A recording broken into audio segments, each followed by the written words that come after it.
നമ്മുടെ തേജസ് fighter ജെറ്റിൻ്റെ work finish ആയിട്ടാ.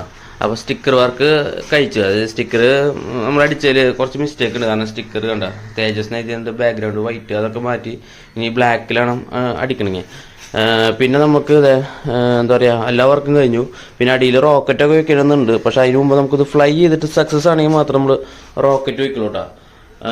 ഇനി ഇതിന് വെച്ച് കഴിഞ്ഞാൽ ഇതിൻ്റെ മൂട്ടിലാണ് മോട്ടർ കൊണ്ട് വെച്ചത്. ഏറ്റവും ബാക്കിൽ ഇങ്ങനെ മോട്ടർ വെച്ച് കഴിഞ്ഞാൽ അതിൻ്റെ സീജ് പിടിക്കാൻ ഭയങ്കര ബുദ്ധിമുട്ടായിരിക്കും. അപ്പോൾ ഇനി ഇത്തിരി കഴിഞ്ഞ് കഴിഞ്ഞാൽ ഇവിടെ നല്ല പുല്ലുണ്ട് കേട്ടോ, കണ്ട നല്ല പൊന്തിക്കണ പുല്ലുണ്ട്. അപ്പോൾ അവിടെ നിന്ന് ഇങ്ങനെ എറിഞ്ഞു നോക്കിയിട്ട് സീജ് കറക്റ്റ് ചെയ്യണം. അവിടേക്ക് എത്രത്തോളം കിട്ടുമെന്ന് അറിയില്ല. അങ്ങനെ കറക്റ്റായാൽ മാത്രം ഇവനെ നമുക്ക് ഫ്ലൈ ആക്കി എടുക്കാൻ പറ്റുള്ളൂ.